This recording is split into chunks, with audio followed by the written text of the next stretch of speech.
Technical and emerald से मैं request करता हूं कि सचिन जी उत्तराखंड में आ रहे हैं बहुत समय के बाद, और उनके स्वागत के लिए सभी टेक्निकल एमराल्ड पिन अचीवर आदरणीय पवन सर के साथ स्टेज पे आ जाइए। और एक बार देहरादून वाले जोश के साथ हम आदरणीय सचिन जी को वेलकम करेंगे।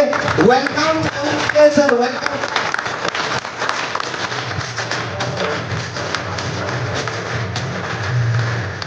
एक बार जोरदार जोश के साथ तो सीटी बजा सकते हो, सीटी बजाए।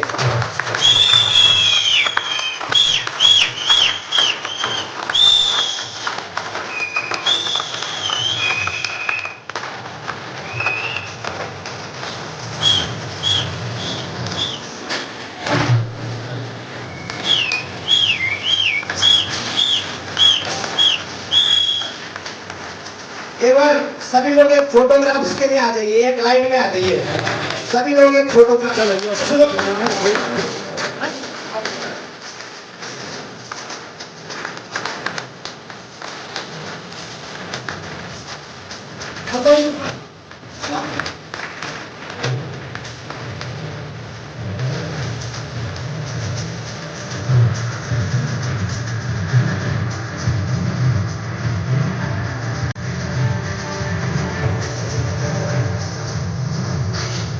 Most welcome Dehradun sir, most welcome.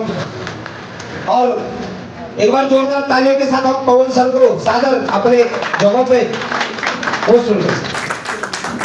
Sachin sir please.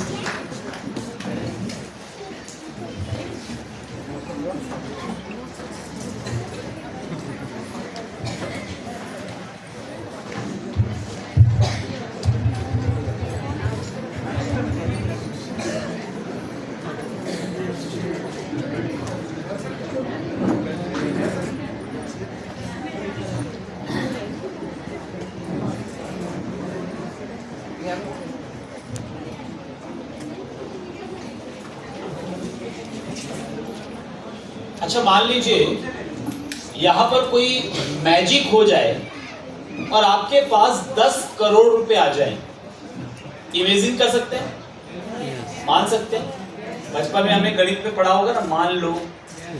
तो मान लो कि आपके पास 10 करोड़ रुपए आ गए। अब सोचिए जरा कि आप अपने जीवन में क्या क्या चीजें बदलेंगे। एक बार आंखें बंद करके इमेजिन कीजिए कि आपके पास 10 करोड़ रुपए आपके सामने रखे हुए हैं। इस 10 करोड़ रुपए का क्या करने वाले? एक बार आंख बंद कीजिए, एक छोटा सा प्रयोग करेंगे। आंखें बंद कीजिए, अपना ध्यान अपनी सांसों पे केंद्रित कीजिए। धीमी धीमी गहरी सांस लीजिए। सांस अंदर आती है, सांस बाहर जाती है। हर आती और जाती हुई सांसों पर अपना ध्यान केंद्रित कीजिए। अंदर आने वाली सांस ब्रह्मांड की पॉजिटिव एनर्जी आपके अंदर लेकर आती है। बाहर जाने वाली सांसें आपके अंदर की सारी थकान, कमजोरी, बुरी भावनाएं, बुरे विचार, नेगेटिविटी बाहर निकालती है।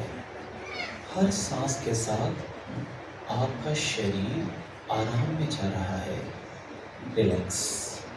अब कल्पना कीजिए कि आपके पास, आपके ठीक सामने 10 करोड़ रुपए हैं। अब ये सोचिए कि इस 10 करोड़ रुपए का अब क्या करने वाले हैं, क्या क्या चीजें बदलने वाले हैं। क्या कोई ऐसा कर्ज है जो चुकाने वाले हैं? क्या कोई ऐसा स्कूल है जहां आप अपने बच्चों को पढ़ाना चाहते हैं? क्या कोई ऐसा मकान है जो आपको बहुत अच्छा लगता है और जो आप बनाना चाहते हैं या खरीदना चाहते हैं? क्या कोई ऐसी गाड़ी है जो गाड़ी आपको पसंद है, अभी आपके पास नहीं है मगर आप लेना चाहते हैं? तो एग्जैक्टली उस गाड़ी को देखिए अपने सामने। यू एज्यूम कीजिए कि जैसे आपने ले ली, क्योंकि आपके पास पैसे हैं। अब आपको कोई मना नहीं कर सकता, 10 करोड़ रुपए आपके पास है। मकान में देखिए, उस मकान को देखिए बड़े ध्यान से। जो मकान आपके सपनों का मकान था, अब वो आपका अपना है। उस मकान के अंदर जाकर देखिए, अपने पूरे परिवार को वहां पर महसूस कीजिए। जो कर्ज इतने समय से आपको परेशान करता था, वो कर्ज आपने चुका दिया, अब आपके सिर पर कोई कर्जा नहीं है।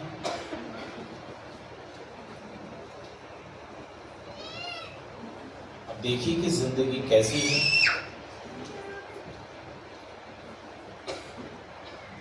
कोई ऐसी जगह जहां आप घूमना चाहते थे, वहां अपने आप को अपने परिवार के साथ घूमता हुआ देखिए। कोई ऐसी एक्टिविटी जो आप करना चाहते थे, किसी की मदद करना चाहते थे, कोई एडवेंचर करना चाहते थे, आप नहीं कर पा रहे थे, अभी अपने आप को करता हुआ देखिए। अपने माँ बाप के लिए आप कुछ करना चाहते थे, नहीं कर पा रहे थे, अभी करता हुआ देखिए। अपने लाइफ पार्टनर के साथ आप कहीं एंजॉय करना चाहते थे, नहीं कर पा रहे थे, अभी करता हुआ देखिए। कोई चैरिटी आप करना चाहते थे, कोई मदद किसी की करना चाहते थे, आप नहीं कर पा रहे थे, अभी खुद को करता हुआ देखिए। परमात्मा को, जिस भी परमात्मा को मानते हैं, ईश्वर खुदा अल्लाह वाहिगुरु जिस भी नाम से जानते हैं, हाथ जोड़कर उन्हें इस अनुभव के लिए शुक्रिया अदा कीजिए, इस जीवन के लिए शुक्रिया अदा कीजिए, कल्पना करने की इस शक्ति के लिए शुक्रिया अदा कीजिए। और जब भी अच्छा लगे धीरे से अपने हाथ अपने आंखों पे रखकर आंखें हाथ के अंदर ही खोल लीजिए, और जब भी अच्छा लगे आप अपने हाथ हटा सकते हैं।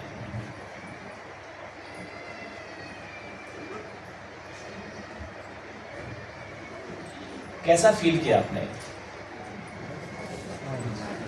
अपने सपनों को अपनी आंखों के सामने देखकर कैसा महसूस किया आपने?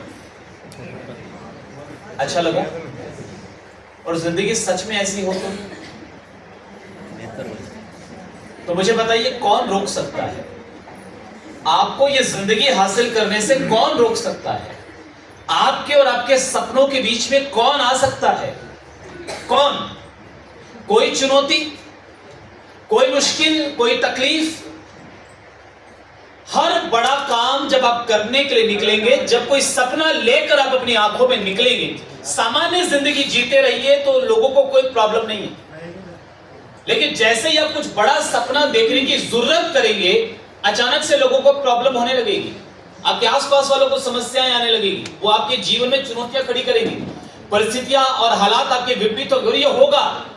ये होगा और ये होना जरूरी भी है, क्योंकि यही आपको लीडर बनाता है, यही आपकी लीडरशिप को डेवलप करता है। मुझे एक बात बताइए, हनुमान जी की जिंदगी से दो घटनाओं को हटा दीजिए, सीता माता का अपहरण और लक्ष्मण जी की मूर्छा, ये दो घटनाएं हटा दीजिए, अब हनुमान जी बचेंगे?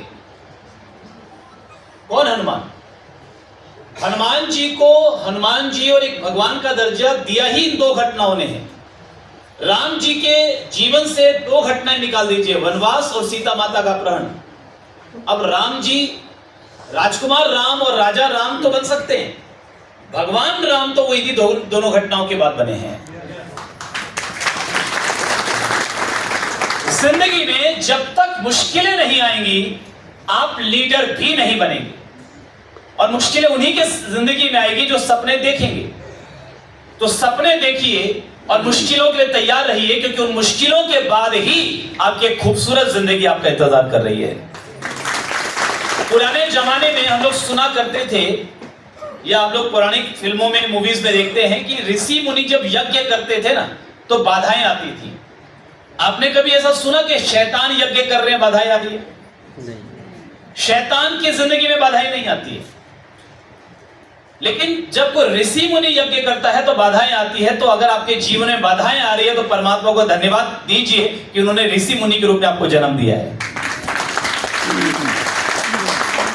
कुछ बड़ा इरादा, कुछ बड़ा उद्देश्य लेकर आप निकले। चलिए, मेरा नाम सचिन अग्रवाल है, छत्तीसगढ़ से आपके बीच हूं। कितने लोग मुझसे पहली बार मिल रहे हैं फिजिकली? काफी लोग मुझसे पहली बार मिल रहे हैं। सबसे पहले तो मैं सुदेश जी को बहुत बहुत धन्यवाद अदा करना चाहूंगा, जिनकी वजह से आज मैं आपके बीच में यहां पर हूं। तो हम सब मिलकर एक बार शुक्रिया अदा करें सुदेश धीमान जी। बहुत ही शानदार लीडर हैं, बहुत ही शानदार व्यक्तित्व के धनी है और दिल से बहुत अच्छे हैं। और मैडम भी आज यहाँ पर बैठी हैं। तो दोनों ये जो पति पत्नी है, ये जो जोड़ा है, मैं सच में जब भी इनसे मिलता हूं तो इनके जज्बे और इरादे को सैल्यूट करता हूं। हर परिस्थिति में ये जोड़ा पूरी मजबूती के साथ चलता रहा, सारे लोग इधर उधर हो गए, लेकिन ये जो जोड़ा है ना, ये बिल्कुल डटा रहा, और जिसका परिणाम है कि आज रिजल्ट इनके पास है।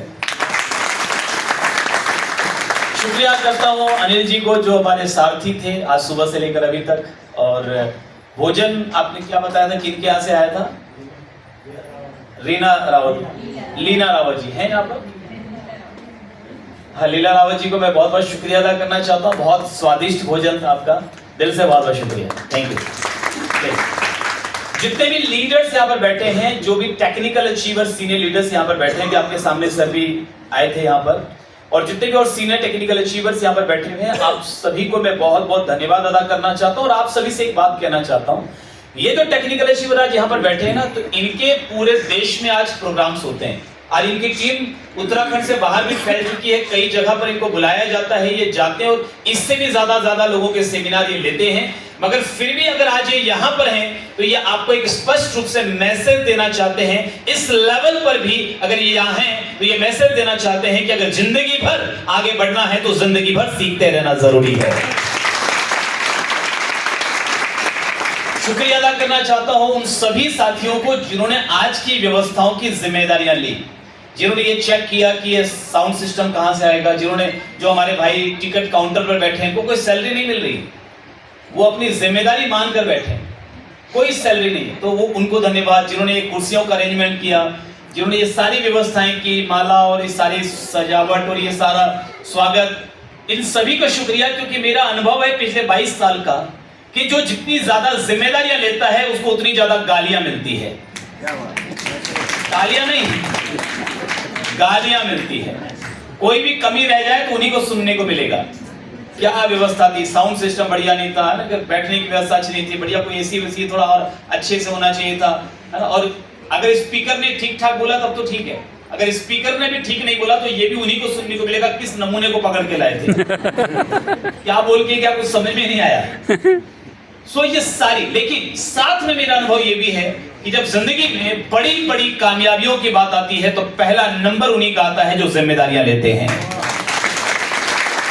एक सबक जो पहली बार जिंदगी में मैंने सीखा, जिसकी वजह से मेरी जिंदगी बदलनी शुरू हुई। अच्छा, एक सवाल मैं आपसे पूछता हूं, उत्तराखंड के भी मुख्यमंत्री कौन है? पुष्कर सिंह धामी। सॉरी, पुष्कर सिंह धामी। पुष्कर सिंह जी हमारे माननीय मुख्यमंत्री जी हैं। मैं आपसे एक सवाल पूछता हूं कि इस राज्य के मुख्यमंत्री जी के पास ज्यादा ताकत है या हम लोगों के पास ज्यादा ताकत है? हम लोगों के पास ज्यादा ताकत है। बिकॉज हम जब सड़कों से निकलते हैं तो हमारे लिए सड़कें जाम कर दी जाती है, ट्रैफिक रोक दिया जाता है। जब हम लोग सड़कों से निकलते हैं तो हमारे आगे पीछे बुलेट प्रूफ वाहन चलते हैं। हम लोग जब सड़कों से निकलते हैं तो हमारे साथ जेड प्लस सिक्योरिटी चलती है। हम जब कोई भी एक आदेश देते हैं तो पूरे राज्य की अर्थव्यवस्था में परिवर्तन आ जाता है, नया कानून बन जाता है। हेलो, किस गलत फहमी में भाई? आपकी ताकत जो दिखानी थी दिखा चुके हैं आप। अब अगली बार 5 साल बाद मौका मिलेगा। अब 5 साल तक तो आपको पुष्कर जी की ताकत देखनी पड़ेगी, क्योंकि मुख्यमंत्री के पास हमसे कई गुना ज्यादा ताकत है। क्यों है? क्यों है? क्योंकि हमारे पास जिम्मेदारी हमारे परिवार की है, उनके पास जिम्मेदारी पूरे राज्य की है। तो जिसके पास जितनी ज्यादा जिम्मेदारी, उसके पास उतनी ज्यादा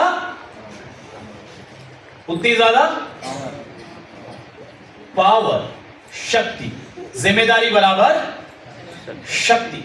ये पहला मंत्र मैंने जीवन में जब सीखा तो मेरी जिंदगी यहां से बदलना शुरू हुई। क्योंकि उसके पहले तक मुझे लगता था मेरी कामयाबी किसी और पर निर्भर है, कोई और आएगा मुझे कामयाब बनाएगा, कोई और अपॉर्चुनिटी क्रिएट करेगा जो अपॉर्चुनिटी मुझे आगे लेकर के जाएगी। शायद मेरे माँ बाप की जिम्मेदारी है कि वो मुझे पढ़ाए लिखाए, मुझे अच्छा बिजनेस खड़ा करके दें। शायद आरसीएम में आने के बाद मेरी अपलाइन की जिम्मेदारी है कि वो मुझे अच्छा एक माहौल बना के दें, मुझे एक अच्छी टीम बना के दें, मुझे हेल्प करें। शायद ये जिम्मेदारी समाज की है कि वो मेरे लिए एक अच्छा वातावरण तैयार करे।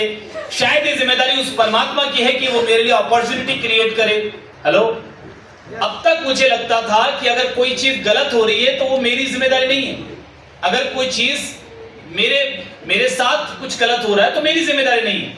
लेकिन जिस दिन मुझे एक समझ में आ गया कि आपकी जिंदगी में जो कुछ भी हो रहा है, जब तक आप उसकी कंप्लीट रिस्पॉन्सिबिलिटी नहीं लेंगे, आप अपनी जिंदगी में आगे नहीं बढ़ सकते। आपकी लीडरशिप की क्वालिटी डेवलप ही तभी होती है जब ये मानते हैं आप कि जो कुछ भी हो रहा है, अच्छा तो भी बुरा तो भी जिम्मेदार मैं हूं। आप जब ये बोलते हैं ना कि मेरे जीवन में जो भी हो रहा है उसका जिम्मेदार कोई और है, जैसे पति पत्नी के बीच में झगड़ा हो रहा है, अब पति से पूछो इस झगड़े का जिम्मेदार कौन है, क्या बताएगा? पत्नी। और पत्नी से पूछो कौन है? पति है। आज लोग आपको ऐसे बहुत लोग मिलेंगे जो ये बोलते मिलेंगे कि मैं बहुत दुखी हूं, भाई ने दुखी कर रखा है, पत्नी ने दुखी कर रखा है, पति ने दुखी कर रखा है, बच्चे ने दुखी कर रखा है, सास ने दुखी कर रखा है, यार हालात ही विपरीत है, किस्मत ही खराब है, भगवान पता नहीं क्या कर रहा है, सब उल्टा उल्टा ही हो रहा है। यानी कभी किसी को बिजनेस क्यों नहीं बढ़ रहा? अप्लायंस साथ नहीं दे रहा। उसने बोला था 1 लाख चला के दूंगा, लाख चला के नहीं दे रहा। क्यों नहीं बिजनेस बढ़ रहा? सर मेरी टीम में सारे के सारे नमूने भरे पड़े, मीटिंग में बुलाता हूं आते ही नहीं है। यानी मेरे अलावा बाकी सब जिम्मेदार हैं मेरी जिंदगी में आगे मेरे ना बढ़ पाने के लिए। और जब तक यही ख्याल रहेगा तब तक आप आगे बढ़ भी नहीं पाएंगे, क्योंकि आपके अंदर का लीडर वो ये इंतजार कर रहा है कि उसको कोई टास्क मिले। और आप जब भी बोलते हैं कि जिम्मेदारी अपलाइन की, डाउनलाइन की, पड़ोसी की, मम्मी की, पापा की, बच्चों की, भाई की, बहन की, डाउनलाइन की, तो अंदर का लीडर बोलता अच्छा अभी मेरा नंबर आया नहीं है, ओके मैं हूं भी, कभी आएगा नंबर तो बताना, याद करना। और जिस दिन आप ये मान लेते हो कि साहब बाहर जो कुछ भी हो रहा है जिम्मेदारी मेरी है, तो अंदर का लीडर खड़ा हो जाता है, अच्छा मेरी जिम्मेदारी फिर तो करके दिखाना पड़ेगा। आप में से हर एक के अंदर में लीडर है, आप में से हर एक के अंदर लीडर है, लेकिन वो लीडर जागता इसलिए नहीं है क्योंकि हमने जिम्मेदारियां बांट रखी है। ये देखिए, ये जो लाइट यहां पर जल रही है ना, इसका कहीं स्विच है, राइट? कहीं स्विच है ना। कोई भी व्यक्ति, इस हॉल का बैठा कोई भी व्यक्ति इस स्विच को बंद करके लाइट को बंद कर सकता है, और स्विच को चालू करके लाइट को चालू कर सकता है। तो ये लाइट बेचारा बेबस है, इसकी खुद की कोई हस्ती नहीं है, खुद की कोई मर्जी नहीं है, क्योंकि इसका स्विच दूसरों के हाथ में है। लेकिन यही अगर हमारे साथ और इंसान के साथ हो जाए तो, और हमें से अधिकतर लोगों के साथ यही प्रॉब्लम है, हम में से अधिकतर लोगों ने अपना स्विच कई लोगों को दे रखा है। कोई भी आता है स्विच ऑन करता है, हम एकदम एक्साइटेड हो जाते हैं। कई लोग बोलते हैं मुझे सर आपके सेमिनार में बैठते आग लग जाती है एकदम। तो मैंने क्या किया, स्विच ऑन कर दिया आपका। और जैसे 4 दिन बाहर निकलते और 4 लोग मिलते मना करने वाले, वैसे ही पूरा डिस्चार्ज हो जाते हैं, क्योंकि उन्होंने स्विच ऑफ कर दिया।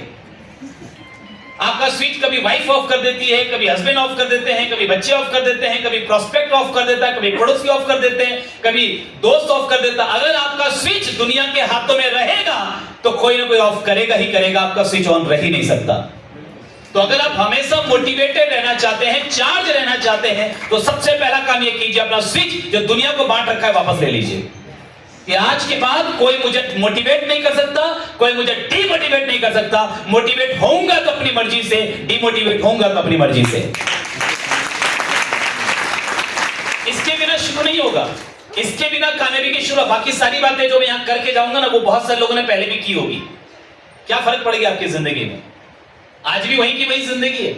कई लोगों को 2-2 साल 5-5 साल हो गए आरसीएम में, 10,000 20,000 30,000 की महीने की इनकम पे लटके हुए, जबकि आरसीएम में 5 साल में महीने के 5 लाख की इनकम पे, 10 लाख की इनकम पे पहुंचा जा सकता है, अगर ग्रोथ को अपना कल्चर बना लें और जिम्मेदारी के साथ काम करें। तो अगर आप उस लेवल पे नहीं पहुंचे हैं तो कहीं ना कहीं आपको सोचने की जरूरत है कि कहां गलती हो रही है।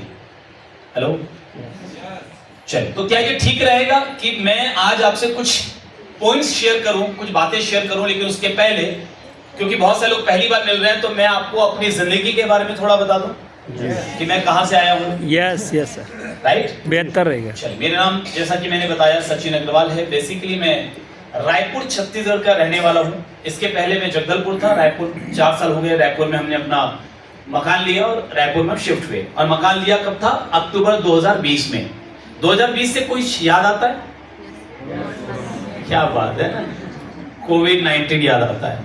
तो 2020 में कोविड-19 अपने पीक पर था, और उस समय जब हमने मकान लिया लगभग 2 करोड़ खर्चे आए इंटीरियर वगैरह मिला के। तो मेरे दोस्तों ने, जो मुझे पहले से जानते थे, उन्होंने मुझे कहा कि सचिन पागलपन मत कर, बेवकूफी मत कर, आज तेरा बिजनेस ठीक चल रहा है, पैसे आ रहे हैं, कुछ पैसे हैं तो पैसे बचा के रख, कल क्या होगा किसने देखा है, आने वाले समय में क्या होगा नहीं मालूम। कोविड-19 का दौर चल रहा है, चीजें अव्यवस्थित हैं, अनिश्चित है, समय अनिश्चित है, तो पता नहीं क्या होगा। तो पैसा है तो बचा के रख, थोड़ा आगे के बारे में सोच। क्या बोला उन्होंने? थोड़ा आगे के बारे में सोच। मैंने उनसे सिर्फ एक ही चीज बोली कि आगे के बारे में सोचना मैंने 2002 में शुरू कर दिया था जब मैंने आरसीएम ज्वाइन किया, और इसीलिए तो ये मकान मैं कोविड के समय ले पा रहा हूं। जब कोविड के समय में बहुत सारे धंधे बंद हो रहे थे, जब कोविड के समय में बहुत सारे लोग मकान बेच रहे थे, गाड़ियां बेच रहे थे, उस समय हम मकान खरीद रहे थे। उस समय हमारा धंधा बहुत तेजी से आगे बढ़ रहा था, इनकम लगातार बढ़ रही थी, हर महीने ग्रोथ था। कोविड के समय में भी जब बहुत सारे धंधों में संकट था, आरसीएम में ग्रोथ था, क्योंकि आरसीएम कोविड प्रूफ बिजनेस है, कोविड प्रूफ है। इसमें किसी प्राकृतिक आपदा का या तेजी मंदी का एनीवे, मैं जगदलपुर था, उसके पहले संबलपुर में मेरा जन्म हुआ, संबलपुर उड़ीसा। आप कभी आए हैं उड़ीसा? चलिए कभी आइएगा, अच्छी जगह है। उड़ीसा में मेरे जो दादाजी हैं, मतलब मेरा जन्म किसी बहुत अमीर परिवार में हुआ। मेरे दादाजी हरियाणा के रहने वाले थे, रोजी रोटी के तलाश में वो उड़ीसा जाकर शिफ्ट हो गए, और वहां पर उन्होंने गली गली घूम करके सामान बेचना शुरू किया। किराए की साइकिल ली और उस किराए की साइकिल पर घूम घूम के सामान बेचना शुरू किया, और जो उससे धीरे धीरे तरक्की उन्होंने की। तो एक समय ऐसा आया कि संबलपुर के गिनती के बड़े टॉप के 10 अमीरों में से एक उनका नाम आने लगा। वो मुकाम उन्होंने हासिल किया, बहुत पैसा कमाया। और मेरे पिताजी 5 भाई 3 बहनों में सबसे बड़े थे, और जनरली हमारी परंपरा के अनुसार पिता का व्यापार सबसे पहले कौन संभालता है? बड़ा बेटा जनरली। तो मेरे दादाजी ने मेरे पिताजी को बोला कि बेटा अब तू तैयार हो जा, अब तुझे ये सारा कारोबार संभालना है। तो मेरे पिताजी ने जो जवाब दिया उसको सुनकर मेरे दादाजी चौंक गए, और मेरा विश्वास है आप भी चौंक जाएंगे। उन्होंने जवाब दिया अपने पिताजी से, यानी मेरे दादाजी से, कि पिताजी मुझे पैसा नहीं कमाना। दादाजी ने कहा मतलब? बोले मतलब मुझे समाज सेवा करनी है, मुझे देश बदलना है। देश में जो अमीर और गरीब के बीच का अंतर है वो खत्म करना है, समाज में जो कुरीतियां कुप्रथाएं हैं वो खत्म करना है, हमारे शादियों में जो आडंबर है, जो दहेज प्रथा है, जो मिलने की प्रथा है, जो भात भरने की प्रथा है, उसको खत्म करना है। हमारे समाज में जो राजनीति को लेकर के स्तर गिरता जा रहा है उसको ठीक करना है। तो मुझे बहुत सारे बदलाव करके मुझे देश बदलना है। अच्छा, जब मेरे पिताजी ने ऐसा बोला होगा तो मेरे दादाजी ने क्या बोला होगा? शाबाश, क्या बात है, हमारे घर में शेर पैदा हुआ है। राइट? ऐसा ही बोला होगा? नहीं, ऐसा ही बोला होगा। सर, हम सब चाहते हैं देश बदले, हम सब चाहते हैं फिर से क्रांति हो, हम सब चाहते हैं फिर भगत सिंह पैदा हो, लेकिन हम में से कोई नहीं चाहता कि हमारे घर में पैदा हो। हम सब चाहते हैं पड़ोस में पैदा हो। तो मेरे दादाजी को जब मेरे पिताजी ने ऐसा बोला तो दादाजी नाराज हो गए। उन्होंने कहा तेरा दिमाग खराब है, वी आर मारवाड़ी और हम लोग धंधा करना जानते हैं, व्यापार करना जानते हैं, ये सब फालतू काम हम नहीं करते। ये क्या फालतू रट लगा रखे देश बदलना है? चुपचाप धंधा संभाल, चुपचाप व्यापार संभाल।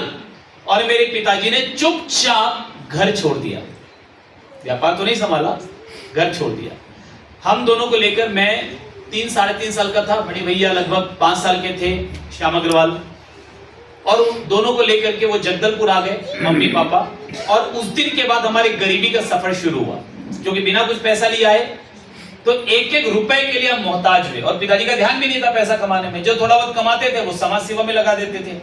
तो घर में भूखे मरने की नौबत आ गई। मुझे याद है कई बार ऐसे हालात हमने देखे हैं जब 2 वक्त का भोजन ना होने की वजह से मम्मी हमें तो खाने को दे देती थी, और जब मम्मी से हम पूछते थे मम्मी आप क्यों नहीं खा रहे, तो उनका ये कहना होता था कि बेटा आज मेरा उपवास है। जैसे जैसे बड़े हुए ना, उस समय समझ में नहीं आता था, लेकिन जैसे जैसे बड़े हुए ना वैसे वैसे समझ में आने लगा कि मम्मी का उपवास नहीं होता था। असल में घर में खाने को इतने होते ही नहीं थे कि सबका काम चल सके, तो अपने बच्चों को खाना देकर एक माँ खुद भूखे रह जाया करती थी। यह माँ के त्याग और बलिदान की कहानी है। इस मन से मैं प्रणाम करना चाहता हूँ अपने माता पिता को, जिन्होंने अपनी सुख शांति की परवाह न करते हुए भी हमारी ख्वाहिशों की, हमारी जरूरतों का ध्यान रखा, हमें पाल पोस कर बड़ा किया, अच्छे संस्कार दिए, इस काबिल बनाया कि सभ्य समाज में आज हम भी सिर उठाकर जीवन गुजार पा रहे हैं। प्रणाम करना चाहता हूं आप सभी के माता पिता को। मुझे नहीं मालूम कि हम में से कितने लोगों ने अपने माता पिता को याद रखा है। मुझे नहीं मालूम कि हम में से कितने लोग अपने माता पिता को आज भी वो प्यार वो सम्मान देते हैं जिसके वो हकदार हैं, क्योंकि एक समय के बाद हमें अपने माँ बाप बेवकूफ नजर आते हैं। जस्ट बिकॉज कि उनको फेसबुक चलाना नहीं आता, जस्ट बिकॉज कि उनको इंस्टाग्राम चलाना नहीं आता, जस्ट बिकॉज कि उनको टेक्नोलॉजी के बारे में थोड़ी जानकारी कम है, कि जस्ट बिकॉज कि उनके कुछ सोच कुछ ख्याल पुराने जमाने के हैं, तो हमें वो बेवकूफ नजर आते हैं। हमें भूल जाते हैं अपनी शक्ति अपने सामर्थ्य से बढ़कर जो कुछ भी उन्होंने हमारे लिए किया है, हम पूरी जिंदगी कुर्बान कर दें तो भी हम उनके इन एहसानों का बदला इस जन्म में चुका नहीं सकते हैं। तो जैसे जैसे उम्र थोड़ी बड़ी होने लगी वैसे वैसे ये सारी बातें समझ में आने लगी और मुझे ऐसा लगने लगा कि जीवन में कुछ तो बड़ा करना है। ये गरीबी मुफलसी की जिंदगी, ये तकलीफ की जिंदगी, ये बेबसी और लाचारी की जिंदगी मैं अब और न जीऊंगा न अपने परिवार को जीने दूंगा।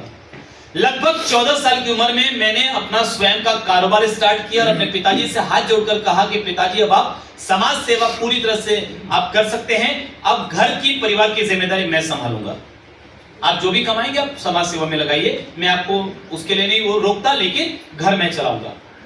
14 साल की उम्र बहुत ज्यादा नहीं होती, शायद आपको लग रहा होगा, बट जिम्मेदारियां जब सिर पर आती हैं तो व्यक्ति जल्दी बड़ा हो जाता है, जल्दी मैच्योर हो जाता है। हमने जवानी की मस्तियां नहीं देखी, हमने लड़कपन नहीं देखा, हम सीधे बड़े हो गए। और मैंने काम करना शुरू किया। सुबह 5 बजे से लेकर रात 11 बजे तक का मेरा रूटीन था। मैं सुबह 5 बजे से काम शुरू करता था और सुबह सुबह LIC का काम तैयार होकर नहा धो करके मैं 5:30-6 तक घर से निकल के 6:30 तक गांव में पहुंच जाता था इंश्योरेंस का काम करने के लिए, क्योंकि फिर गांव के लोग अपने अपने खेतों पे निकल जाते थे या नौकरी पे निकल जाते थे, तो उससे पहले मुझे उनको मिलना होता था। तो वो करके और लगभग 100 किलोमीटर का सफर ट्रेवल करके वापस में 9, 9:30, 10 बजे तक वापस आ जाता था। फिर दिन भर आलू प्याज के सप्लाई का काम, दोपहर का भोजन 3, 3:30 बजे करके फिर शाम की वसूली के लिए निकलता था। फिर रात को हिसाब वगैरह मिला के 10-11 बजे तक मैं सोता था। फिर अगले दिन सुबह से वही रूटीन शुरू हो जाता था। बहुत ज्यादा मेहनत कर रहा था, बहुत ज्यादा मेहनत कर रहा था, क्योंकि सपने बड़े थे और अब धीरे धीरे वो सारे जो तकलीफें थी वो खत्म होने लगी। अब पैसों को लेकर जो दिक्कतें थी वो घर में खत्म होने लगी। अब घर में जो कर्जे थे वो कर्जे खत्म होने लगे, लेकिन पैसे इतने नहीं थे कि सपने सारे पूरे हो जाए। और एक तकलीफ जो मुझे अब नजर आने लग गई थी कि अब मेरे पास समय नहीं था। 20-22 साल की उम्र में मैं बिल्कुल मतलब ये मान लीजिए कि अपने करियर के पीक पे था। मेरे पास अब टाइम नहीं था दो पल हंसने के लिए, टाइम नहीं था अपने परिवार के साथ बैठने के लिए। मेरे परिवार के लोग अगर कहीं शादी में जा रहे हैं तो मैं जा नहीं सकता हूँ। अगर मेरे परिवार के लोग कहीं आपस में कुछ किसी एंजॉय करना चाहते हैं, कुछ कहीं जाना चाहते हैं, तो मैं जा नहीं सकता हूँ। मेरे पास टाइम नहीं है, मेरे पास मरने की फुर्सत नहीं है। मेरी मम्मी बोलती थी बेटा मंदिर जाना है, और मैं मम्मी उस समय मेरे पास हीरो पुक होती थी, तो मैं मम्मी को बोलता था कि मम्मी रिक्शा में चले जाओ, आज बहुत काम है, मंदिर तक जा नहीं पाऊंगा। और अकेले में बैठकर मैं रोता था कि मेरा सबसे बड़ा सपना था अपने परिवार को खुशियां देना। अपनी मम्मी से मैं बहुत प्यार करता हूं, तो मेरा ये सपना था कि मम्मी की हर ख्वाहिश को पूरा करना। और मैं रोता था कि आज समय इतना नहीं है कि मम्मी को मंदिर लेके जा सकूं, तो क्या तीर्थ यात्रा में खाक करवा पाऊंगा उनको। तो मुझे लगता था मैं गलत दिशा में आगे बढ़ रहा हूं। देखिए, मैं अपने जीवन की अगर तुलना करूं, आपने चूहा देखा है? चूहा यस यस 7-8 लोगों ने देखा हुआ है। सबने देखा। क्या बोलते हैं चूहा को? चूहा चूहा ही बोलते हैं। और इनको शब्द होगा उत्तराखंड में मूसा भी कहते हैं, मूसा मूसा मूसा मुसुआ मुसुआ मुसु जो भी आप बोलते हैं। सो आपने कभी देखा होगा, तो वो चलता है या दौड़ता है? दौड़ता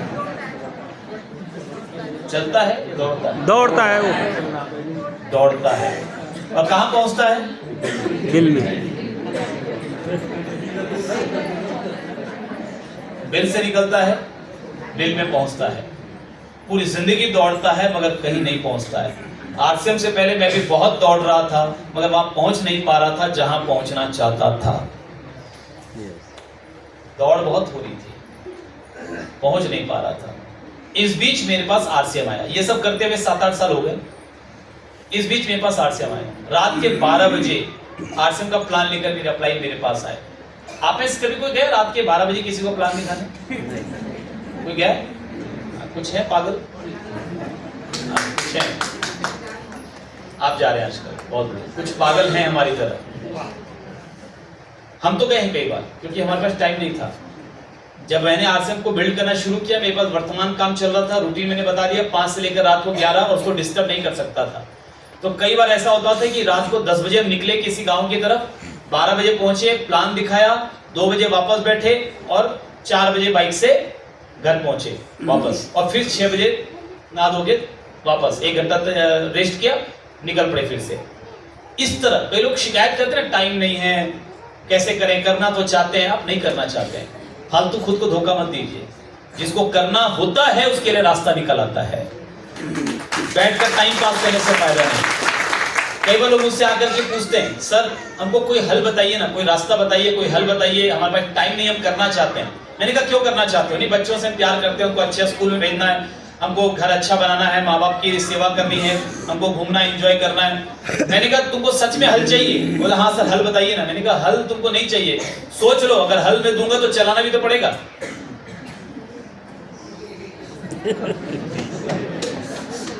हल दूंगा तो चलाना भी तो पड़ेगा। तो लोगों को हल चाहिए नहीं, लोगों को हल नहीं चाहिए, वो खाली टाइम पास कर रहे होते हैं। टाइम पास भी तो कोई चीज होती है ना साहब जीवन में। लोग आपसे पूछते आकर, देखे ना, आपसे भी आरसे में पूछते होंगे, सर बिजनेस बढ़ाना है, सब कुछ तरीका, कुछ टिप्स बताइए ना। टिप्स की कोई कमी है? गंगा बह रही है टिप्स की। रोज सुबह 6:30 बजे गुरुकुल में पता नहीं कितनी एजुकेशन मिल रही है, आपको कुछ कहीं जाने की जरूरत नहीं है। सुबह 6:30 बजे गुरुकुल में आइए, सारे नॉलेज, सारे टिप्स, सारा ज्ञान वहां मिल रहा है। लेकिन बात यहीं पर आती है कि वो ज्ञान को अगर आपको इस्तेमाल ही नहीं करना है तो ज्ञान को लेकर करोगे क्या? टिप्स लेके क्या करोगे? कोई शॉर्टकट। आप असल में लोग पूछते क्यों है मालूम? पूछते इसलिए है ताकि अपलाइन को भी ये लगे कि बंदा कुछ तो कर रहा है यार, करना चाहता है, कर नहीं पा रहा है, करना तो चाहता है। आप देखिएगा कई बार जिनका वजन ज्यादा होता है ना, वो जैसे ही किसी दुबले पतले व्यक्ति को मिलते हैं, मेरे साथ तो बहुत सारा होता है, बोले सर आप बताइए सर आप इतना फिट कैसे रहते हैं? तो मैंने कहा यार क्यों टाइम पास कर रहे हो?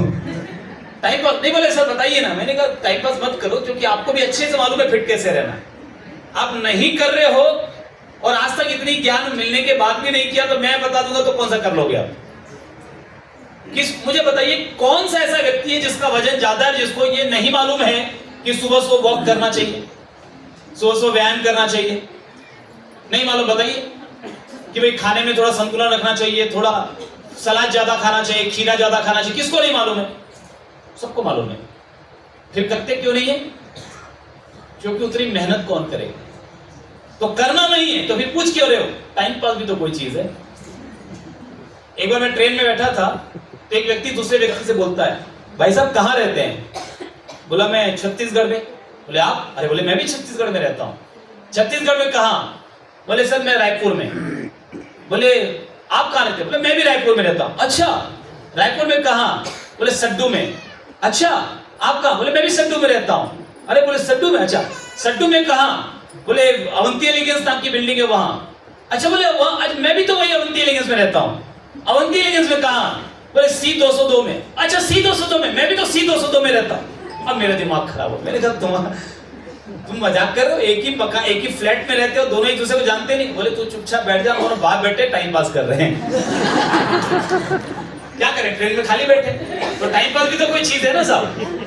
हेलो, तो जो पूछ रहे हैं टिप्स बताइए सर से, कोई तो फार्मूला बताइए। उन सबको सब फार्मूला मालूम है, रोज पता चल रहा है। आज तो यूट्यूब के जमाने में और इस टेक्नोलॉजी के जमाने में, सोशल मीडिया के जमाने में ज्ञान कोई ढूंढने जाना पड़ता है, ज्ञान बहुत मिलता है, लेकिन आप इस्तेमाल नहीं करेंगे तो किसी ज्ञान का कोई फायदा नहीं।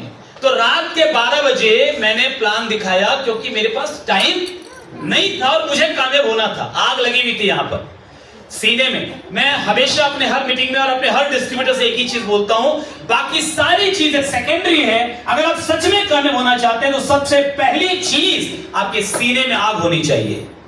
यहां आग लगी होनी चाहिए साहब, कि कुछ बड़ा करना है। ये गरीबी की जिंदगी नहीं जीनी है, ये अभाव की, समझौते की जिंदगी नहीं जीनी। कुछ भी खरीदने से पहले मुझे अगर 4 बार सोचना पड़े, अपने बच्चों को कुछ दिलवाने से पहले मुझे अगर 10 बार सोचना पड़े, अपनी पत्नी को एक साड़ी खरीदवाने से पहले मुझे अगर 1000 बार सोचना पड़े, तो मुझे ये जिंदगी नहीं जीनी। मुझे वो जिंदगी जीनी है कि जहां पर मुझे जीवन के किसी भी फैसले के लिए पैसों का मुंह ताकना ना पड़े, कि सब पैसे होंगे तो करूंगा, नहीं होंगे तो नहीं करूंगा। करने की इच्छा होगी तो करूंगा, नहीं इच्छा होगी तो नहीं करूंगा, लेकिन पैसा पर्याप्त है, यह परिस्थिति होनी चाहिए। ये मेरे अंदर एक आग लगी हुई थी। आप में से कितने लोग चाहते हैं कि ऐसा जीवन होना चाहिए कि जब पैसा हमारे रास्ते की बाधा नहीं होनी चाहिए, पैसा मददगार होना चाहिए? चाहते हैं? उसके लिए सीने में आग चाहिए, सर एक आग चाहिए। तो आग थी क्या? एनीवेज, रात को 12 बजे मेरे अपलाइन, उनके भी सीने में आग थी, तभी तो मेरे सीने में लगी ना। तो रात के 12 बजे वाइफ प्लान दिखाने के लिए मुझे नींद से जगाया, मुझे नींद से उठाया और उठा करके बोला, सचिन एक कमाल का बिजनेस मिला है, जिंदगी बदल जाएगी। मैंने घड़ी देखी, मैंने कहा सर आपको नहीं लगता कि थोड़ा लेट ज्यादा हो गया, या आप चाहें तो हम कल बात कर लें? उन्होंने कहा नहीं, मैं इतना एक्साइटेड हूं कि रुक ही नहीं सकता, इसलिए भी आया हूं, तो अगर तू इजाजत दे तो मैं तुझे बताऊं। मैंने कहा सर नींद से उठा ही दिया है, आ ही गए हैं, तो इजाजत की जरूरत क्या है, बताइए। तो उन्होंने जो प्लान दिखाया, अगर आप इजाजत दे तो मैं आपको दिखा दूं। यस देखना चाहेंगे? यस। और ये प्लान देख करके आप बताइएगा कि आप ज्वाइन करते क्या अगर आपने ये प्लान देखा होता। उनका भी प्लान पहली बार था, तुरंत ज्वाइन करके आए थे, तो उनको भी दिखाना आता नहीं था, तो तुरंत आए थे। अब देखिएगा प्लान।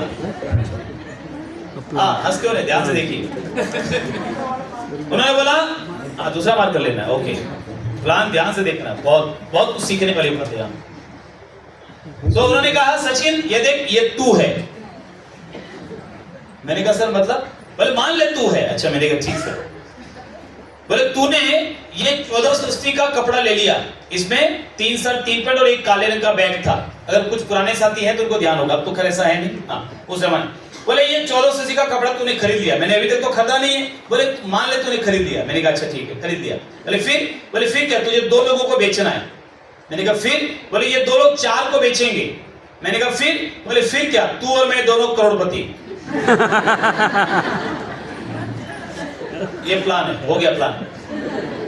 अब मुझे बताइए ये प्लान देखकर आप ज्वाइन करते हैं? मैं रोज सुबह से लेकर शाम तक मार्केट में रहता था, लोगों से मिलता था, इंश्योरेंस के काम के लिए सारा इंडिया, श्रीराम, म्यूचुअल फंड्स, मैं लगभग 12-13 काम एक साथ कर रहा था उस समय में, क्योंकि मुझे हर वो काम करना था जिसमें पैसा या तो कम लगता है या तो नहीं लगता है, मेहनत केवल लगती है। हर वो काम में कर रहा था क्योंकि मुझे पैसा कमाना था। तो सारा India, Shriram, mutual funds, RTO, post office, आलू प्याज मसाले का धंधा, आड़त का काम, हर काम में करता था। तो उस समय मैं मार्केट में ही रहता हूं, मेरे सामने रोज नेटवर्क की कंपनी आती थी। जैसे ही उन्होंने ये प्लान दिखाया मैं समझ गया किसी नेटवर्क कंपनी में, स्कीम में ये फंस गए हैं, मुझे फंसाने के लिए आए हैं। मैंने तुरंत अपना एक्सपर्ट कमेंट दिया। मैंने कहा कि सर एक बात सुनिए ध्यान से, ये कंपनियां रोज आती हैं और अगले दिन बंद हो जाती है, मैं तो करूंगा नहीं, और मेरी बात मानिए आप भी मत कीजिए, बर्बाद हो जाएंगे, नाम खराब हो जाएगा, गुडविल पूरी खराब हो जाएगी, लोगों को लोग देखकर हंसेंगे। तो वो थोड़े निराश हुए, जो एक्साइटमेंट का गुब्बारा था उनका, उसमें मैंने पिन मार दी, थोड़ी हवा निकल गई। तो उन्होंने पूछते पूछते पूछा तुझे सच में लगता है ये नहीं चलेगा? मैंने कहा आप बोलो तो लिख के देता हूं, मैं नहीं चलेगा, स्टाम्प पेपर पे लिख के देता हूं। कॉन्फिडेंस की कमी तो देखो उस समय भी नहीं थी अपने अंदर। मैंने कहा बोलो तो स्टाम्प पेपर पे लिख के देता हूं, नहीं चलेगा। वो निराश होकर लौट गए। हमारे जो अपलाइन राजस्थान से छत्तीसगढ़ में बिजनेस को बिल्ड करने के लिए आए थे, उनको मालूम पड़ा कि पीके देवांगन जो बहुत एक्साइटेड थे, सचिन अग्रवाल नाम के किसी प्राणी ने उनकी हवा निकाल दी है। तो वो डैमेज कंट्रोल के लिए उनके घर पे गए, 4 घंटे लगाकर डेंटिंग पेंटिंग का काम किया। जहां पर मैंने डेंट मारा था वहां पर टेप वेप लगाकर ठीक किया। लैंग्वेज में मत जाइए, मेरी भावनाओं को समझ रहे होंगे आप। तो उसको ठीक किया और वापस से हवा भरी, मोटिवेट किया। और उसी मोटिवेशन के लेवल पे, उसी माइंडसेट पे मेरे अपलाइन ने मुझे फोन किया, सचिन। आवाज की तलखी सुनकर मैं समझ गया मामला गड़बड़ है। मैंने कहा जी सर। और बड़े प्यार से उन्होंने कहा तू आरसीएम ज्वाइन करेगा कि नहीं करेगा? ये प्यार था उनका, क्योंकि संबंध अच्छे थे तो यही प्यार था। मैंने कहा कि सर आप बोलेंगे तो कर लूंगा, लेकिन इसमें मुझे कोई दम वाली बात नजर नहीं आती। बोले दम को रख किनारे, तू खाली इतना तो ज्वाइन करेगा कि नहीं करेगा? और मेरी ज्वाइनिंग हो गई। तो संबंधों के आधार पे जो ज्वाइनिंग होती है उस पर काम नहीं होता। सो मैंने भी नहीं किया। ज्वाइनिंग के बाद वो मुझे मीटिंग में बुलाते रहे और मैं उनको गोलियां देता रहा। यू नो गोली? टालते रही, टालना सबको मालूम है। एक से गोलीबाज बैठे हैं आप। आपने भी अपने अपलाइन को बहुत गोलियां दी होगी, और आज गोली मिलती है तो तकलीफ होती है। मैंने 6 महीने तक उनको गोलियां दी, फिर लगा कि सर नहीं मानने वाले, एक बार तो जाना पड़ेगा, तो फिर मैं आया तो ठीक एग्जैक्टली मुझे वहीं पर दिक्कत हुई जहां आज आपको हुई होगी। राखी। तो बाहर किसी ने रोका, बोला साहब 30 रुपए का चालान कटेगा। मेरा 30 का कटा, आपका कितने का कटा? 150 का। ज्यादा ले लिया आपसे। मेरा तो 30 का कटा था 2002 में। अब महंगाई बढ़ गई सर। 2025 चल रहा है क्या? अच्छा, 23 साल बीत गए। तो मैं इंटरनेट पे देख रहा था, सोने की कीमत 2002 में 5,000 रुपए तोला थी, और अभी कितनी है? 90। लगभग 86,000 के आसपास। तो 86,000 रुपए तोला, यानी कितना गुना हो गया? 17 गुना। थैंक्स टू आरसीएम टिकट खाली 5 गुना हुआ है। This is the power of RCM. एक बार आरसीएम के लिए तालियां होनी चाहिए। लेकिन मैंने ऑब्जेक्शन किया, ये तो आज की बात कर रहा हूं मैं, उस समय ऑब्जेक्शन किया। मैंने कहा ये चालान किस बात का? अंदर समोसा मिलेगा? ये काय का पैसा है? उन्होंने कहा भैया समोसा वगैरह कुछ नहीं मिलेगा, बल्कि कुर्सी मिलेगी कि नहीं मिलेगी उसकी भी गारंटी नहीं है। यहाँ भी देखो कुछ लोगों को नहीं मिली। 150 के बाद बैठे हैं ऐसे। बोले कुर्सी मिलेगी कि नहीं मिलेगी उसकी भी गारंटी नहीं है, ये तो अंदर घुसने की फीस है। और मैंने कहा तुम्हारा दिमाग खराब है, अंदर घुसने की फीस है। बाजार में कंपनियां विज्ञापन करने के लिए करोड़ों रुपया खर्चा कर रही है, तुम्हारी कंपनी एक मीटिंग फ्री में नहीं करा सकती। अरे मैं तुम्हारी कंपनी की मीटिंग में बैठूंगा, मुझे कुछ समझ में आएगा, मैं तुम्हारी कंपनी का प्रोडक्ट खरीदूंगा, तुम्हारी कंपनी का धंधा बढ़ेगा, तुम्हारी कंपनी का व्यापार बढ़ेगा। तुम्हारी कंपनी को ये मीटिंग तो फ्री में करानी चाहिए। कुछ गलत बोला मैंने? लेकिन गलत अपन बोलते भी नहीं है। तो मुझे समझाया गया कि भैया यही तो फर्क है बाजार की कंपनियों में और आरसीएम में। बाजार की कंपनियां विज्ञापन पे खर्चा करती है, आरसीएम अच्छे प्रोडक्ट बनाती है, आम आदमी को ही अपना पार्टनर, अपना भागीदार बना लेती है, कोई विज्ञापन नहीं करती। और वही बीच का पैसा जो पूंजीपतियों के पास जा रहा था, वही पैसा आम आदमी के पास वापस आना शुरू हो जाता है, और इसीलिए आम आदमी की जिंदगी बदलनी शुरू हो जाती है। तो कुल मिलाकर बात यह है कि आरसीएम मीटिंग नहीं करवाती। ये मीटिंग तो हम और आप एक दूसरे के व्यापार को बढ़ाने के लिए करते हैं, नॉलेज को ट्रांसफर करने के लिए करते हैं। तो जो खर्चा आता है टिकटों के माध्यम से बांट लेते हैं। तो मैंने कहा अगर अच्छा ऐसा है तब तो फिर टिकट लेना ही पड़ेगा। बात तो बिल्कुल सही कर रहे हैं, और किसी एक का तो नहीं है, तो सबको थोड़ा थोड़ा तो करना ही पड़ेगा। लेकिन अगर ऐसा है टिकट लेना ही पड़ता है, तो भी मैं क्यों लूं? अरे मैंने तो अभी तक तुम्हारी कंपनी में काम करने का फैसला किया ही नहीं। मेरे को तो ये बुला रहे थे 6 महीने से, गोली देते थक गया, इसलिए आया हूं। अगर टिकट लेना ही पड़ता है तो वो ले जिसने मुझे बुलाया। मेरी अपलाइन कुछ गलत बोला मैंने? देखिए बताया ना मैंने, गलत तो अपन बोलते भी नहीं है। लेकिन मेरे अपलाइन भी बहुत पहुंचे हुए इंसान थे, मतलब बहुत बड़े गुरु घंटाल थे। घाट घाट का पानी पिया था, मेरे जैसे कईयों को पिलाया था, तभी तो मेरे अपलाइन थे ना। अदरवाइज जमाने के ठोकरे खा खा के हम भी बहुत सीधे हो गए थे, जलेबी की तरह से। नहीं जलेबी तो आप समझते हैं ना, सीधी होती है। सो हमको अगर आरसीएम में लाए हैं तो उनमें भी तो कोई खूबी रही होगी ना। तो उन्होंने बड़े प्यार से समझाया। प्यार तो उनका देख ही चुके आप एपिसोड 1 में, ठीक है? अब एपिसोड 2 में भी देख लीजिए। तो बड़े प्यार से समझाया, बोले सचिन देख टिकट तो तेरे को लेना पड़ेगा। बोले सिस्टम है यहाँ का, लेना पड़ेगा, लेकिन हाँ कोई जबरदस्ती नहीं। अच्छा जबरदस्ती कर भी रहे तो क्या बोल रहे हैं? कोई जबरदस्ती नहीं है, लेना पड़ेगा, सिस्टम है, लेकिन जबरदस्ती नहीं है। अगर तुझे मीटिंग अच्छी नहीं लगी, बाहर निकलकर एक लाइन बोल देना, मजा नहीं आया, मैं 30 की जगह तुझे 60 वापस करूंगा। मैंने कहा चलो तब तो कोई दिक्कत नहीं है। एक लाइन बोलने में जाता क्या है, बोल देंगे मजा नहीं आया, 30 के 60 मिलेंगे, और जिंदगी में दोबारा कभी ये मीटिंग में बुलाएंगे नहीं। एक बार अगर 60 ले लूंगा तो दोबारा बुलाएंगे? नहीं बुलाएंगे। ये सोच के मैं बैठा। लेकिन वहां पर जब पहली बार मैंने प्लान देखा, अब तक जो मैंने नेटवर्क मार्केटिंग के बारे में सुना था वो यही सुना था कि भी बिजनेस होता है, प्रोडक्ट होता है, जो पहले आते हैं उनको फायदा होता है, जो बाद वाले को नुकसान होता है। मैंने पहली बार देखा कि सर यहाँ पर पहले और बाद से कोई मतलब ही नहीं। जो मेहनत करेगा वो फायदा, और जो मेहनत नहीं करेगा वो उसको भी नुकसान नहीं होगा। वो भी तो कंसिस्टेंसी का प्रोडक्ट ले सकता है, फ्री प्रोडक्ट। वो भी तो डिस्काउंट रेट पे ले सकता है, वो भी तो अपने स्वास्थ्य की रक्षा कर सकता है। हेलो, तो नुकसान किसी का नहीं है, फायदा उसका होगा जो मेहनत करेगा, लेकिन नुकसान किसी का नहीं है। तो मैंने कहा ये क्या चीज है, मैं थोड़ा कंफ्यूज हो गया, कन्विंस नहीं हुआ, कंफ्यूज हो गया। मैं बाहर निकला, मेरे अपलाइन मेरे इंतजार कर रहे थे। उन्होंने कहा सचिन कैसा लगा? अच्छा मुझे क्या बोलना चाहिए था? अरे अभी मिलके तय किया था ना, क्या बोलना चाहिए था? खराब लगा, मजा नहीं आया। लेकिन चूंकि मैं कंफ्यूज था, मेरे मुंह से गलती से निकल गया ठीक लगा। और मेरे अरे कैसे बिजनेसमैन हो यार, 30 तो लगे थे, आने वाले कितने थे?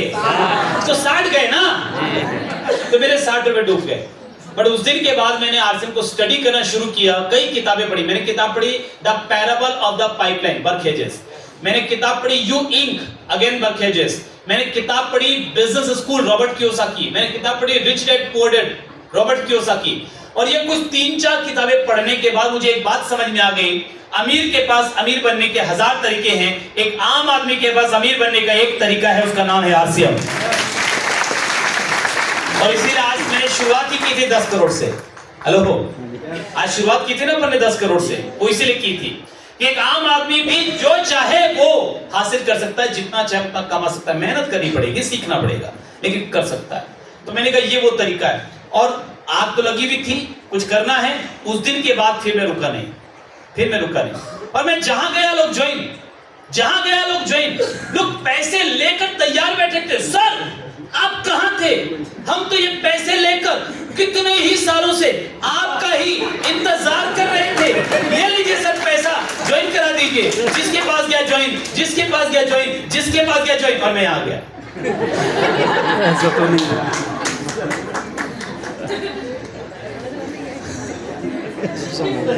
आपको लगता है कि ऐसा हुआ? नहीं, उल्टा। अच्छा ऐसा होता तो मजा आता ना?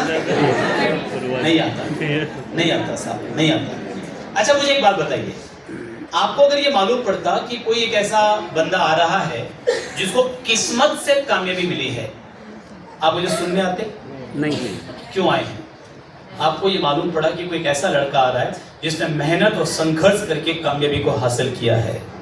वो संघर्ष की कहानी सुनने के लिए आप यहाँ पर आए हैं। जब आप संघर्ष करते हैं जिंदगी में, आपकी कहानी बनती है और एक दिन आपकी कामयाबी आती है। उस कामयाबी के बाद वो कहानी हिंदुस्तान के हर बड़े से बड़े ऑडिटोरियम में खड़े होकर आपको सुनाने का मौका मिलता है और लोग टिकट कटाकर आपकी संघर्ष की कहानी सुनने आते हैं। संघर्ष करने का मौका एक बार है और उससे जो कहानी बिकेगी वो कहानी जिंदगी भर बिकेगी।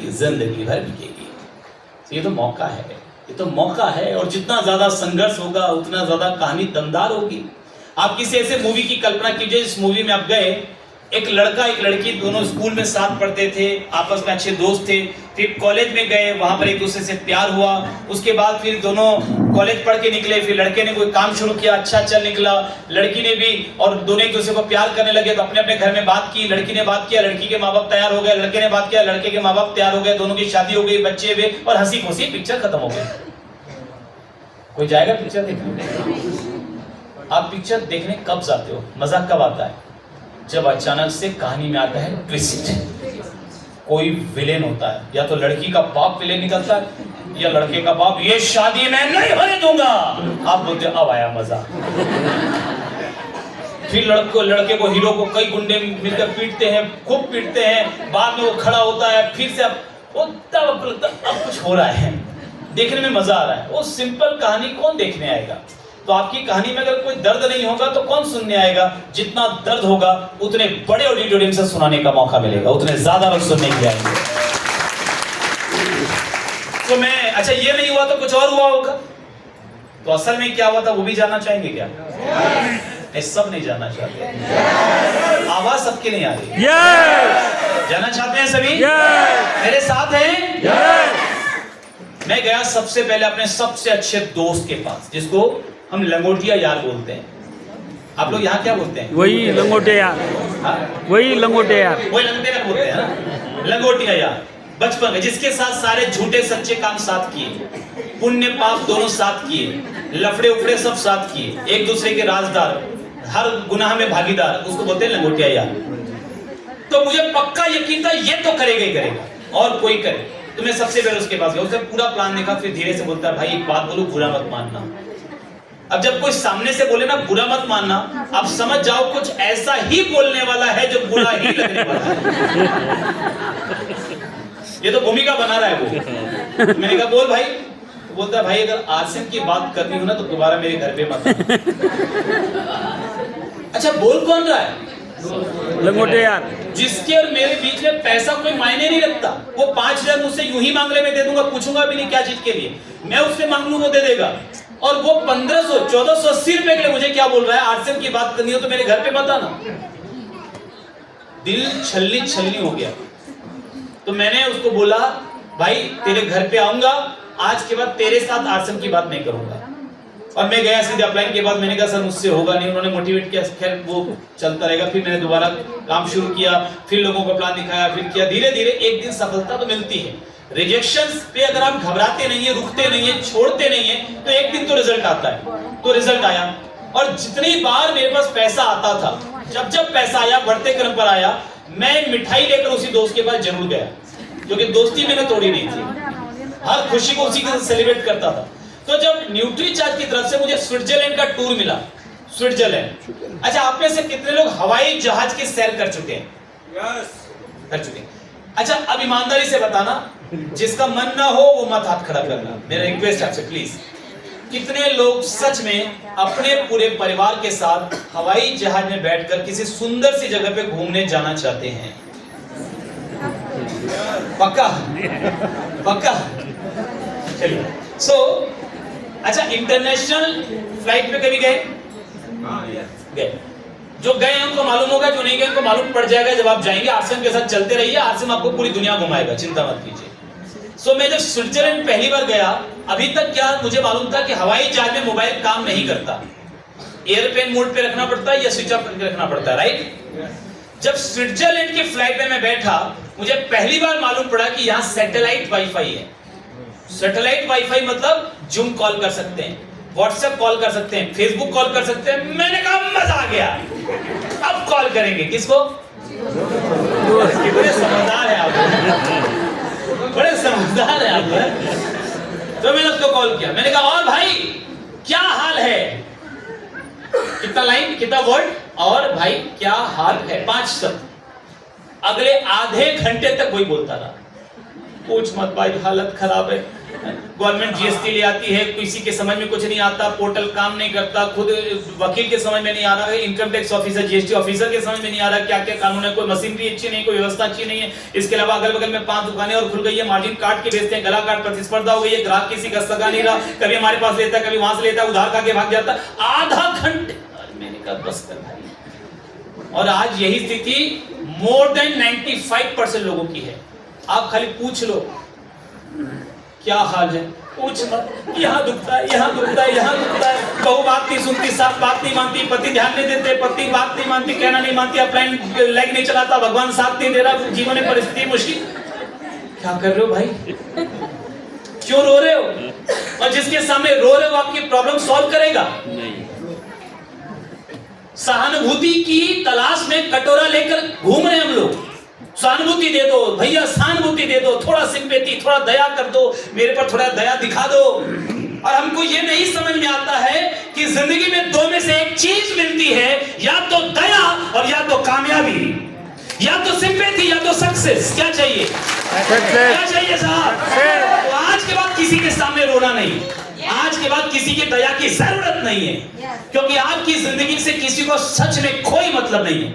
आप जिसके सामने जाके रोते हो ना, पीठ पीछे जब 4 लोग इकट्ठे होते हैं तो आपका मजाक उड़ाते हैं, सामने झूठी सहानुभूति दिखाते हैं, पीठ पीछे हंसते हैं, तेरे पास रोने आई थी, मेरे पास भी रोने आई थी। अब रो रहे उनके सामने जाकर, क्या मिल जाएगा? क्या मिल जाएगा? उस सहानुभूति की जरूरत नहीं है हमें। परमात्मा ने वो शक्ति आप में से हर एक को दी है कि आप अगर खुद पर काम कर लें, जिम्मेदारी के साथ कर लें, अगले 2 से 5 साल में जिंदगी वैसी होगी जैसी जिंदगी आप जीना चाहते हैं। ये ताकत है आपके पास, ये ताकत है आपके पास, ये ताकत है आपके पास। लेकिन वो ताकत एक्टिवेट क्यों नहीं हो रही है? वो ताकत एक्टिवेट क्यों नहीं हो रही है? क्योंकि आपको सहानुभूति मिल रही है, दया मिल रही है और हम वो दया ढूंढने जा रहे हैं। कोई तो दया कर दे, कोई हमको खाली ये बोल दे बेचारा कितना सताया हुआ है, कितना पीड़ित है, इसको पत्नी ने कितना पीटा है, कितना दुख दिया है, कितना इसके जीवन में तकलीफ है, कितना। वो सहानुभूति पाने के लिए हम दर दर की ठोकरें खा रहे हैं और इसी वजह से हमारे अंदर का लीडर एक्टिवेट नहीं हो रहा है। मैं आपको एक नहीं 1000 एग्जाम्पल दिखा सकता हूं जिनकी जिंदगी आपसे भी मुश्किल है, लेकिन उन्होंने वो कर दिखाया जिसके बारे में आप सोच भी नहीं सकते। तो वो कर सकते हैं तो क्या आप और हम नहीं कर सकते? 2 हाथ नहीं है, 2 पैर नहीं है, आंखें नहीं है, कैसी कैसी जिंदगी और उसके बावजूद भी कामयाबी की मिसाल कायम कर दी उन्होंने। और न सिर्फ खुद कामयाब हो रहे हैं बल्कि लोगों को भी कामयाबी की प्रेरणा दे रहे हैं। तो क्या आप भी लोगों के लिए प्रेरणा नहीं बन सकते? मैं आपसे एक सवाल पूछता हूं, कब तक अपने बच्चों को मोटिवेट करने के लिए आपको किसी और की कहानी सुनानी पड़ेगी? कम से कम जीवन में इतना कुछ तो कर लो कि अपने बच्चों को मोटिवेट करने के लिए किसी और की कहानी सुनाना ना पड़े। आपकी कहानी मोटिवेशन के लिए काफी हो, आपका जीवन जीने का तरीका लोगों के लिए प्रेरणा हो। करना चाहिए ऐसा? यस। करना चाहिए ऐसा? यस। ये करने की ताकत सबके पास है, उसको एक्टिवेट करना पड़ेगा उसको। खैर एनीवेज, आधा घंटे तक रोता, फिर उसको याद आया होगा शायद मैं भी हूं फोन के दूसरी तरफ। तो फिर मुझे बोलता है, अच्छा मेरी छोड़, तू बता तेरा क्या हाल है। आधा घंटे बाद बोले तू बता तेरा क्या हाल है। मैंने कहा मेरी मत पूछ, बस चुप हो गया मैं। मेरी मत पूछ, 3 शब्द। उसको लगा शायद उससे भी ज्यादा खराब है तो सांत्वना देते हुए बोलता है, नहीं कोई बात नहीं, बता ना। दोस्त को नहीं बताएगा तो किसको बताएगा? सबकी हालत खराब है, बता ना। मनी मन खुश हो रहा था कि रोज मिठाइयाँ खिलाता था, हर बार मिठाई खिलाता था, लगता है इसका आज आरसेम चल नहीं रहा मनी मन खुश हो रहा था। तो मैंने कहा भाई मैं तो हवा में उड़ रहा हूं। बोलता मतलब मैंने कहा मतलब मैं हवाई जहाज में हूं। तो क्या बोलता है मालूम? सचिन भाई बात बता, बेवकूफ बनाने की तेरी आदत जाएगी नहीं? मैंने कहा भाई मैंने कब बेवकूफ बनाया? बोले तो क्या मेरे को मालूम नहीं है हवाई जहाज में मोबाइल काम नहीं करता? तो मोबाइल पे बात कर रहा है और मेरे को बोलता हवाई जहाज में, बेवकूफ समझ रखा है। मुझे हंसी आ गई, लेकिन हंसी को रोककर मैंने बोला भाई तुझे मालूम तो बिल्कुल ठीक है, लेकिन तुझे जो मालूम है ना वो डोमेस्टिक फ्लाइट का मालूम है। मैं इंटरनेशनल फ्लाइट में हूँ, स्विट्जरलैंड जा रहा हूँ, इसमें सैटेलाइट वाईफाई है। तुझे यकीन नहीं आता तो गूगल में सर्च मार के देख ले। तो क्या बोलता है मालूम? अरे और सचिन भाई तू तो यार किस्मत वाला है हम यहाँ मर रहे हैं और तू बढ़िया ऐश कर रहा है, एंजॉय कर रहा है। मैंने बोला कुछ नहीं, मनी मन बोला कि बेटा किस्मत वाला बनने का मौका तो मैं तेरे पास भी लेकर आया था। और तूने क्या बोला? आरसम की बात करनी हो तो मेरे घर पे मत आना। तो तेरी सजा यही है जिंदगी भर की, तू मेरी कामयाबी की मिठाई खाएगा। हम तीन भाई हैं। वैसे मेरी फैमिली में बहुत सारे लोगों को आरसम में मैंने ज्वाइन करवाया। मेरे बड़े भाई श्याम अग्रवाल स्टार रूबी, जिनको मैंने ज्वाइन कराया, को लीडर है, स्टार रूबी है। छोटा भाई विकास अग्रवाल स्टार एमरल्ड है। मेरे साले शाह मिस्टर पवन राज मुंद्रा रायपुर छत्तीसगढ़ से, वो स्टार एमरल्ड है। मेरे एक मामा जी मिस्टर मुकेश अग्रवाल रूपनारायणपुर वेस्ट बंगाल से, वो स्टार पर्ल हैं। मेरे दूसरे मामा जी मिस्टर पवन केडिया झारखंड गिरिडीह से, वो एमरल्ड हैं। मेरे एक और साले शाह मिस्टर मनीष राज मुंद्रा बीकानेर राजस्थान से, वो पर्ल हैं। कौन कहता है परिवार के लोग आते नहीं है? आते हैं लेकिन शुरू में नहीं आते हैं। सही बात। वो आपकी कामयाबी को देख के आते हैं। मेरे घर में बहुत, तो हम तीनों भाई एक साथ रहते हैं। हम जॉइंट फैमिली में हैं, तीनों भाई मम्मी पापा के साथ रहते हैं। तो हमारी मिलाकर एक अच्छी खासी आमदनी आरसेम से बन जाती है जॉइंट फैमिली में। तो जब पहली बार हमारा मिला के 50,000 रुपये आरसेम से आया, मैं मिठाई लेकर अपने उसी दोस्त के पास गया। जब पहली बार 1 लाख रुपए आया, मैं मिठाई लेकर अपने उसी दोस्त के पास गया। जब पहली बार 1 महीने का 2 लाख आया, मैं मिठाई लेकर उसी के पास गया। जब पहली बार 1 महीने का 5 लाख आया, मैं मिठाई लेकर उसी के पास गया। जब पहली बार 1 महीने का 10 लाख रुपए आया, मैं मिठाई लेकर उसी के पास गया। और मई में जब पहली बार 1 महीने का 14 लाख रुपए आया, मैं मिठाई लेकर उसी के पास गया। उसकी सजा यही है कि जिंदगी भर मेरी कामयाबी की मिठाई खाएगा। अब उसको ज्वाइन नहीं करा मैं। अब इसको मैंने नाम दिया है मीठा बदला। ये मीठा बदला मेरा पेटेंटेड शब्द है। मीठा बदला लिख लीजिए आप डायरी में कहीं भी, मीठा बदला। तो कितने लोग उन लोगों से मीठा बदला लेना चाहते हैं जो आज आपकी आलोचना कर रहे हैं? उनसे संबंध खराब मत कीजिए। हम लोग कई बार संबंध खराब करके आ जाते हैं। कोई व्यक्ति आरसेम को पसंद न करे ना, तुझे आसन समझ नहीं आ रहा, तू देख लेना, मैं करके दिखाऊंगा तेरे को, तू सड़ेगा यही। क्या कर रहे हो भाई? दोस्ती बना के रखो, रिश्ते बना के रखो, क्या पता वो कब वापस भी आ जाए आपके साथ। वो लोग आते हैं, जिसको आज बताया वो 2 साल बाद ज्वाइन करता है, 4 साल बाद ज्वाइन करता है, करेगा आज निकल करेगा, उसके बच्चे करेंगे, कोई तो करेगा। दुश्मनी क्यों कर रहे हो?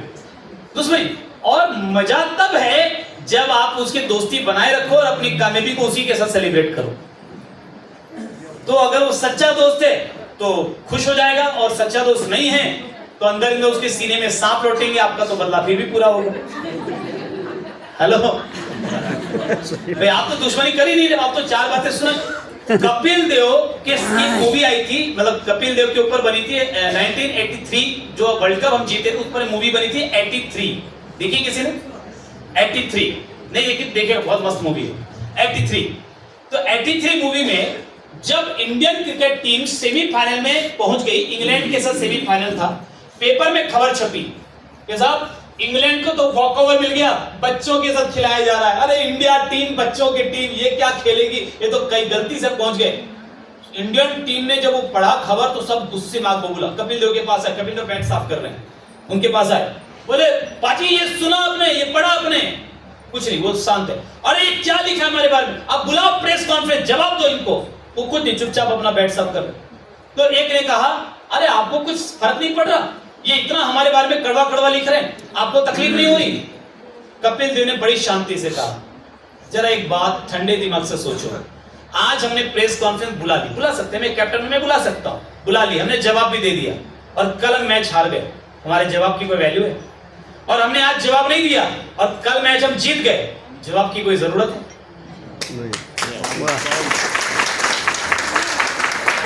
बोले हम प्लेयर हैं, हमारा जवाब मुंह से नहीं देंगे, हम बैट से देंगे, मैदान में देंगे, जीत के देंगे, हमारी कामयाबी हमारा जवाब है। तो मैं आपसे भी कहता हूं कि आपकी कामयाबी आपका जवाब है इस दुनिया को जो आपका विरोध करती है। तैयार है क्या? Yes! तैयार है क्या? Yes! उसके लिए 4 चीजें करनी होगी। अब नोट्स बना लीजिए, 4 चीजें आपको करनी होगी अगर आप सच में बड़ी कामयाबी लेना चाहते हैं, सच में बड़ी सफलता हासिल करना चाहते हैं, तो 4 चीज आपको करनी होगी।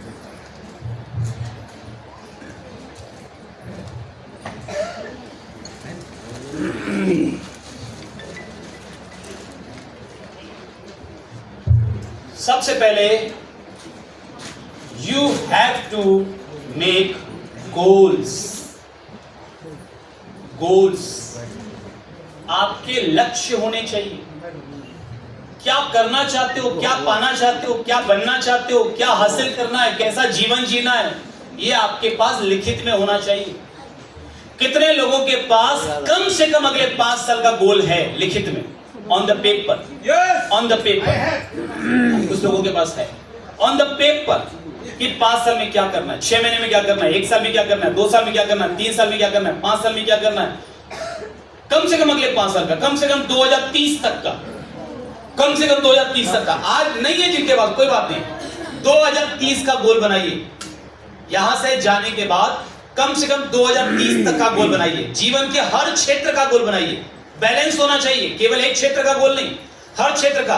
कि साहब मुझे पर्सनल लाइफ को कैसा लेके जाना है, मुझे अपने व्यक्तित्व के ऊपर व्यक्तिगत जीवन में क्या क्या करना है, क्या हासिल करना है, क्या उपलब्धि हासिल करनी है, फैमिली के लिए मुझे क्या क्या करना है। देखिए गोल 3 सेगमेंट में होगा basically, me, my and the world. Me, my and the world. Me यानी मुझे अपने लिए क्या करना है, मेरे लिए खुद के लिए क्या करना है, मुझे मेरा कितना नाम चाहिए, मेरा प्रोग्राम हिंदुस्तान की किस किस ऑडिटोरियम में होना चाहिए, मुझे कौन कौन से एडवेंचरस एक्टिविटी करनी है, मुझे कौन सा लेवल हासिल करना है, मुझे किस तरीके से सेंस ऑफ फुलफिलमेंट मिलेगा, सेंस ऑफ सेटिस्फैक्शन मिलेगा, मुझे जीवन किस तरह का जीना है, मुझे कितने लोगों के बीच में प्यार पाना है, सम्मान पाना है, कितने लोगों के दिल में मेरे लिए जगह होनी चाहिए। तो एक हो गया मी, मेरे लिए। आध्यात्मिक रूप से मुझे कितनी तरक्की करनी है, स्पिरिचुअल रूप से मुझे क्या तरक्की करनी है, सर बात नहीं करें, स्पिरिचुअली मुझे क्या तरक्की करनी है, फिजिकली मुझे अपने बॉडी पर मुझे कैसी बॉडी चाहिए अगले 2 साल 3 साल 5 साल के अंदर में, कैसी फिटनेस चाहिए, कैसा फिजिक चाहिए, कैसी हेल्थ चाहिए, because health is important, health is important. और अपने बारे में सोचना बहुत इंपॉर्टेंट है और हेल्थ के बारे में सोचना और भी ज्यादा इंपॉर्टेंट है। कई बार खास करके हमारी जो महिलाएं हैं, ये खुद को नेग्लेक्ट करती हैं। इनको लगता है हम पति के लिए करेंगे, हम बच्चे के लिए करेंगे, हम सास ससुर के लिए करेंगे, माँ बाप के लिए करेंगे, भाई बहन के लिए करेंगे, हम सबके लिए करेंगे, अपने लिए नहीं करेंगे। और अपने लिए करना मतलब इनको लगता है कि हम स्वार्थी हैं क्या जो अपने लिए सोचेंगे, हम स्वार्थी हैं क्या, सेल्फिश हैं क्या जो अपने लिए सोचेंगे। मैं आपको एक बात बताऊं, अपने लिए सोचना सेल्फिश होना नहीं है। अपने लिए किए बिना, खुद से प्यार किए बिना, खुद को फुलफिलमेंट दिए बिना आप दुनिया को सच्चा प्यार दे ही नहीं सकते, दे ही नहीं सकते। क्योंकि देखिएगा जो महिलाएं या जो भी पुरुष भी, जो भी, वो केवल दूसरों के लिए करते हैं, खुद की परवाह नहीं करते। एक न एक दिन ऐसा आता है जब उनकी जिंदगी में फ्रस्ट्रेशन आता है, मैंने इतना किया इनके लिए, किसी को मतलब ही नहीं, हमारी किसी को परवाह ही नहीं है, मैंने इसके लिए इतना किया, इसके लिए इतना किया। फिर वो गिनाने लगते हैं, फिर वो सुनाने लगते हैं, फिर वो मनी मन उस चीज को लेकर के अंदर ही अंदर तड़पने लगते हैं। तो फिर वो जीवन जीने का कोई सही तरीका नहीं हुआ। आपको पहले खुद से प्यार करना होगा, इतना ज्यादा प्यार करना होगा कि वो प्यार छलके और आपके नजदीक में आने वाले हर व्यक्ति को उस प्यार का एहसास हो, हर उस व्यक्ति को प्यार मिले। तो अपने बारे में, आप जब हवाई जहाज में जाते हैं ना, फ्लाइट में जाते हैं, तो वहां पर एक अनाउंसमेंट होता है, अगर हवा का दबाव कम होगा तो ऊपर से ऑक्सीजन के मास्क आएंगे और सबसे पहले मास्क अपने ऊपर लगाइएगा, फिर अपने बच्चों, अपने परिवार को लगाइएगा। हेलो, इट मींस आप स्वार्थी है, खुद को लगाएंगे पहले, परिवार है, बच्चे हैं, माँ बाप है, पत्नी है, पति है, खुद को लगाएंगे पहले। वो स्वार्थी नहीं है। आप जिंदा रहेंगे तो ज्यादा लोगों को बचा पाएंगे, और किसी एक को बचाने के चक्कर में अगर आप चले गए तो जो बच जाएंगे उनको बचाने वाला कोई नहीं होगा। मेरी बात समझ में आ रही है? सो इट मींस कि आपको अपने लिए भी गोल बनाना चाहिए। मुझे मेरे एंटरटेनमेंट के लिए क्या करना है, मुझे एक मेंटल सेटिस्फेक्शन के लिए क्या करना है, मेरी एजुकेशन के लिए मुझे क्या करना है, मेरी पर्सनालिटी डेवलपमेंट के लिए मुझे क्या करना है, मेरी लीडरशिप डेवलपमेंट के लिए मुझे क्या करना है, कौन सा एजुकेशन, कौन सा सेमिनार, कौन सी ट्रेनिंग, कौन सा प्रोग्राम, कौन सी किताबें, कहाँ घूमने जाना है, कौन सी एक्टिविटी करना है, गोल होना चाहिए। दूसरा माई, यानी मेरा जो है, मेरे बच्चे, मेरा परिवार, मेरी पत्नी, मेरे पति, मेरे माँ बाप, मेरे भाई, मेरी बहन, मेरी टीम, मेरा, मी, माई, मेरा। तो मेरा जो भी है उसके लिए मैं क्या करना चाहता हूँ, मेरे बच्चों को कैसा स्कूल, मेरे माँ बाप को कहाँ तीर्थ यात्रा करवाना है, कहाँ पर बीमार है तो कहाँ इलाज करवाना है, कैसा घर बना के देना है, कैसा किस प्रकार की गाड़ी लेनी है, कहाँ का घुमाना है, my and the world, me, my and the world, यानी दुनिया के लिए मुझे क्या करना है, सोसाइटी को मुझे क्या देना है, क्या कंट्रीब्यूशन होना चाहिए मेरा सोसाइटी के लिए। एक बात याद रखिएगा, अगर आपकी लाइफ में आपने सोसाइटी के लिए कुछ बड़ा कंट्रीब्यूशन नहीं किया ना, तो आप जीवन में कितना भी तरक्की कर लें, अंदर खाली खाली सा रहेगा, आपको लगेगा कुछ तो अधूरा है, मजा नहीं आ रहा। और कई लोगों को मैं देखता हूं कि सब बहुत दुखी है, बहुत परेशान है, जिंदगी भर केवल अपने बारे में सोचते रहे, और आज इतना ज्यादा दुखी है, परेशान है, सर समझ में नहीं आ रहा, सर कुछ करने का मन ही नहीं करता, सर बहुत दुख होता है, ये होता है, वो होता है।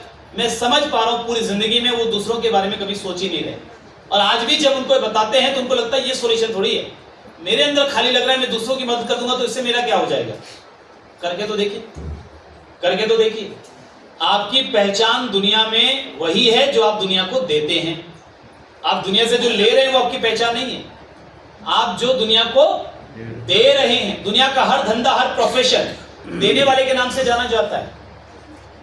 जैसे आप अगर देखें कि दवाइयों के मामले में जो दवाई देता है वो कौन है, डॉक्टर, और जो दवाई लेता है वो वैसे मरीज। सलाह जो वकालत की फील्ड में जो कानूनी सलाह देता है उसको क्या बोलते हैं, वकील, और जो लेता है वो पीड़ित। सो हर प्रोफेशन में आपकी पहचान किस चीज से है कि आप क्या दे रहे हो, सलाह दे रहे हो, कानूनी सलाह दे रहे हो, वकील हो, दवाई दे रहे हो, आप डॉक्टर हो, पेपर दे रहे हो, आप पेपर वाले हो, दूध दे रहे हो, दूध वाले हो, क्या दे रहे हो, आपकी पहचान वही है जो आप दे रहे हो। तो एक किसी शायर का बहुत अच्छा 2 लाइनें हैं, ये जो दुनिया से तुझे इतना गिला है, ये जो दुनिया से तुझे इतना गिला है, ये तो सोच कि तूने दुनिया को दिया क्या है। भाई आप शिकायतें तो कर रहे हैं, मुझे ये नहीं मिला, मुझे माँ बाप ने ये नहीं दिया, अप्लाई ने ये नहीं दिया, आपने क्या दिया है दुनिया को? जब आपने नहीं दिया है तो फिर आप शिकायत करने का फायदा क्या है?